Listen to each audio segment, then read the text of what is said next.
बहुत पुरानी बात है। किसी मुल्क पर एक राजा हुकूमत करता था। राजा का यह दस्तूर था कि एक मामूली आदमी के भेष में वह शहर में गश्त लगाता ताकि यह देख सके कि उसकी रियाया किस हाल में है। अपने इसी दस्तूर के मुताबिक राजा भेष बदलकर रात को गश्त पर निकला। अचानक तेज बारिश शुरू हो गई। राजा सर से पांव तक भीग गया था। इसने सोचा कि क्या परवाह, मैं तो बहुत तंदुरुस्त हूँ, इतनी सी ठंड तो झेल सकता हूँ। वह घोड़े पर आहिस्ता आहिस्ता जा रहा था। इधर से कुछ डाकू राजा का पीछा कर रहे थे। उन्होंने देख लिया था कि कोई शख्स बहुत ही उम्दा घोड़े पर सवार है। वह इस ताक में थे कि मौका मिलते ही उड़ा ले। चलते चलते राजा को उन्होंने ऐसा घेरा कि राजा को भागने का मौका ना मिल सका। वो डाकू, जिनकी तादाद 12 से ज़्यादा थी, राजा पर हमला करने ही वाले थे कि 6 नौजवान आ पहुँचे और उन्होंने पीछे से डाकुओं पर हमला कर दिया। डाकू इस अचानक हमले से एकदम घबरा गए और वहां से भाग खड़े हुए। इस तरह राजा की जान बच गई और उसका बाल भी बांका ना हुआ। राजा उन 6 नौजवानों से बहुत खुश हुआ कि उन्होंने ये जाने बगैर कि वो कौन है, इसकी इतनी बड़ी खिदमत अंजाम दी। राजा ने उनका बहुत बहुत शुक्रिया अदा किया और अपने साथ महल चलने पर इसरार किया।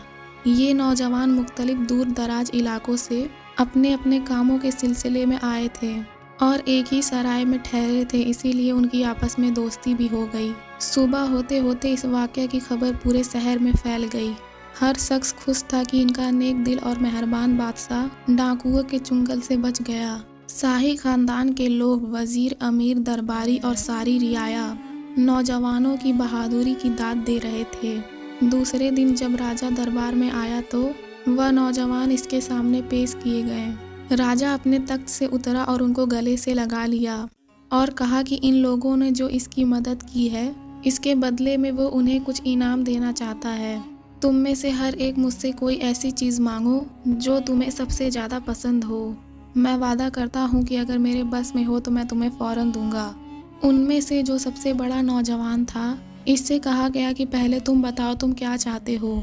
इसने कुछ देर सोचा, फिर बोला, हुजूर, मेरी बरसों से आरजू थी कि मैं बहुत ही अच्छे और आरामदायक मकान में रहूं। उम्मीद है कि आप मेरी इस आरजू को पूरा करेंगे। राजा ने इसी वक्त मीरे इमारत को तलब किया और उसे हुक्म दिया कि इस नौजवान के लिए जल्दी से जल्दी एक शानदार हवेली तैयार की जाए। फिर राजा ने दूसरे नौजवान से पूछा कि बताओ तुम्हारी क्या ख्वाहिश है। उस नौजवान ने कहा कि हुजूर, मुझे आप अपना वजीर बना लीजिए। राजा ने उसी वक्त उसे एक खिताब अता किया और उसे अपने अमीरों की जमात में शामिल कर लिया। तीसरे नौजवान ने कहा, हुजूर, मेरे गांव से लोग हर हफ्ते इसी शहर में सब्जी बेचने आते हैं।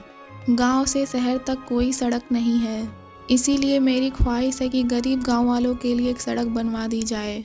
राजा ने खुशनुदी का इजहार किया और इस वजीर को, जो सड़कों और पुलों का इंतज़ाम करता था, इशारा किया, जिसने बादशाह की हिदायता को फ़ौरन लिख लिया।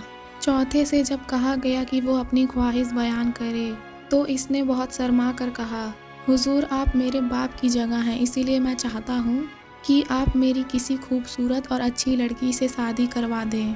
राजा के दरबार में एक मस्खरा था जिसकी एक बहुत खूबसूरत लड़की थी। राजा ने उसे हुक्म दिया कि वह अपनी बेटी की शादी इस नौजवान से कर दे। मस्खरा खुशी से राजी हो गया।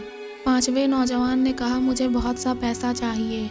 उस नौजवान को फ़ौरन एक अशरफियों की थैली दे दी गई। आखिर में छठे नौजवान की बारी आई तो इसने कहा, हुजूर, मेरी तो आपसे ये दरख्वास्त है कि सारी उम्र साल में आप एक दफ़ा मेरे घर मेहमान बनकर आया करें। हर आदमी नौजवान की अनोखी ख्वाहिश पर हैरान था। लोगों का ये ख्याल था कि ये नौजवान तो बहुत ही बुद्धू और बेवकूफ़ है। यहाँ तक कि राजा को भी इसकी ये ख्वाहिश बड़ी अजीब लगी, मगर वो वादा कर चुका था कि जो भी इसके बस में होगा वो देगा। इसीलिए राजा ने इससे वादा कर लिया कि हमेशा साल में एक दफ़ा, एक रात, एक दिन के लिए वह नौजवान का मेहमान हुआ करेगा।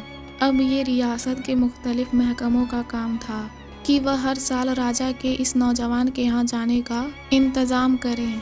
सबसे पहले इस बात की ज़रूरत महसूस की गई कि इस नौजवान के गांव तक एक अच्छी सड़क बनवाई जाए ताकि राजा आसानी से गुजर सके। फिर ये सवाल पैदा हुआ कि इतना बड़ा राजा भला इस नौजवान की मामूली सी झोपड़ी में कैसे आराम करेगा।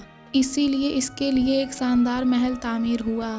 फिर एक और सवाल पैदा हुआ, जाहिर है वह गरीब आदमी इतने बड़े महल की देखभाल राजा और उसके मुसाहिबों की मेज़बानी कैसे कर सकता है।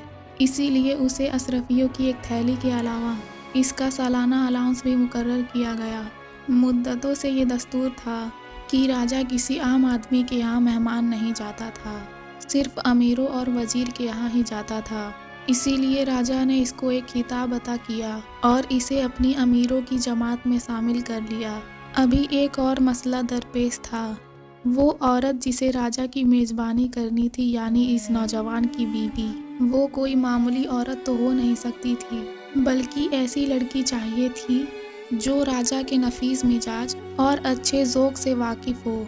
और जाहिर है कि राजा की बेटी से ज़्यादा ये बात और किस में हो सकती थी।